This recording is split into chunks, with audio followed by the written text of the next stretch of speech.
This is the Moshpit Backstage podcast for punk, metal and rock interviews and segments.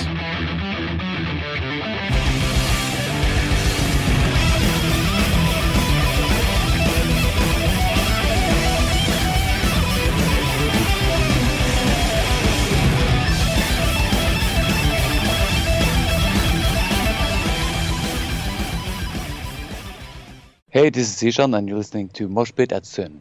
Ishan will be releasing his new album Amir on May 4th and touring Australia through May as well, playing at Max Watts on the 6th and the 7th, the first of which will be headlining Direct Underground Fest. Ishan, thank you so much for joining me. My pleasure. Now, let's start with the album. This is your 7th. How do you go about writing them? Do you have a consistent process you follow when you're preparing for an album? Very consistent in some ways, I'd say, as I kind of have the same lead up every time, as I kind of write up some kind of sketch work of what kind of album I want to make. I have this one book where I put everything in there ever since my first solo album, and basically decide an overall goal that's, atmospherically, lyrically, visually, a lot of kind of abstract ideas, and then I kind of head towards that goal. I don't just start writing individual songs that might end up in an album. I tend to focus on a main objective first. So that's kind of very much the same every time, but just as much as I try to change those parameters as much as possible from every album as well. Interesting. Now, so when you reach the end, when you've finished recording the album, is that, do you, for all these past albums and this one in particular, do you find that you've stuck with that the book that you've written, or do you sort of depart from what you actually initially wrote? I think most of the time, of course, it's kind of an ongoing process, and the kind of this scene plays out, over a long time.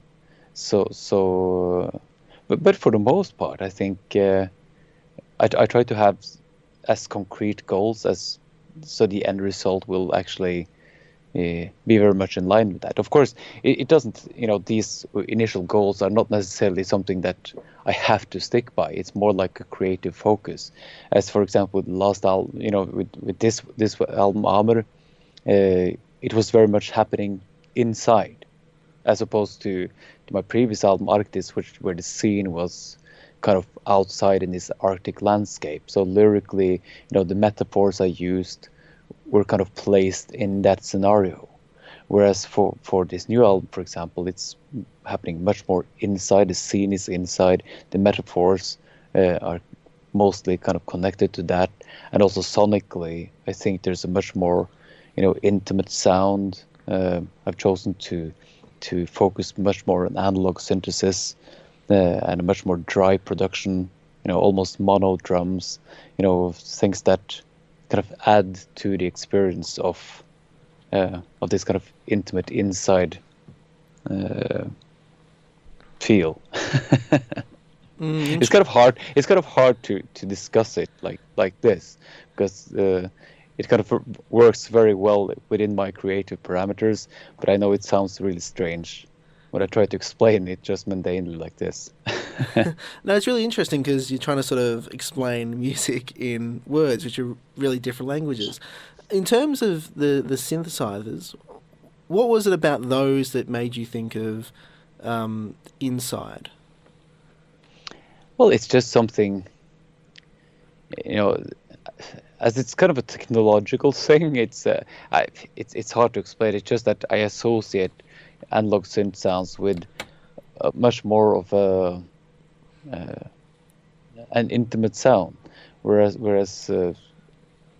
other more orchestral sounds lend themselves to a much more open landscape. Synthesizers, I kind of associate them with, maybe I associate them with clubs and inside scenarios, but just as much as I mean, it's not so much necessarily modern electronic music, but also like old soundtracks, like John Carpenter stuff. That I guess I've always been very influenced by soundtracks and these cinematic sounds in a way, and for the most part that has been through orchestral stuff, but also that kind of analog synth, early 80s soundtrack stuff. It's also been very much a part of that. You've also sort of spoken about the fact that you always want to make the darkest album possible. With that, what does it mean for music to be dark? I know we're still with the. I think this was something put in the press release. Yeah, and I think for people who either are fans of this style of music, and or if they work with this kind of music, when I say I want to make the darkest possible album, I think most of them will probably understand. But if for an audience outside of that, I should probably rather have said I always want to make the most profound type of album possible. So that's kind of what I mean by it. I want I don't necessarily want to make albums that are very kind of mundane and daily life kind of stuff. It's the kind of dark and deep existential questions that kind of spur me on, and that I find interesting to work with. Yeah. That's fair enough. That kind of leads in nicely to my next question. Lyrically, at what stage does that come into the whole process of writing the music? It usually comes in last. Not that I won't have ideas for what kind of thematics I want to deal with. That might, the lyrical ideas might be very much present in that initial framework. But when it comes to kind of writing the finished lyrics, I always tend to write them within the context of the songs. So maybe because I'm so much put off by lyrical phrases that does not match the rhythms and the melodies of the music. So it's much easier for me to write the lyrics for the music and in that context, rather than having to rewrite the lyrics afterwards to make it fit musically. That's fair enough. The album title, Amur, what does that mean? It's an old Norwegian word, not as in the language we spoke previously, like Old Norwegian, and so it's not used anymore. It was my wife who suggested this as the title, as it literally means dark or murky, or even it can mean rust red, which and if you look at the cover artwork, it really just reflects that. It's almost this monochrome kind of dark color through everything, but there's this glowing red light going through it. That definitely makes sense. Let's talk a little bit about tour. You haven't been to Australia before, have you? Never, neither as a tourist or as a musician. So I'm very much looking forward to that. Music's music to a certain extent, but like, if you're playing in a different place, do you sort of approach it any differently, or do you give any thought to like the particular place you're playing, or how does that all work? Now, I think I've had a great privilege of traveling, the world for the most part in the capacity of being a musician, and with this style of music, I mean, eventually everywhere I go, around the world, we kind of all grew up on Iron Maiden, so or Judas Priest, or we kind of have that kind of similar cultural ground, if you will.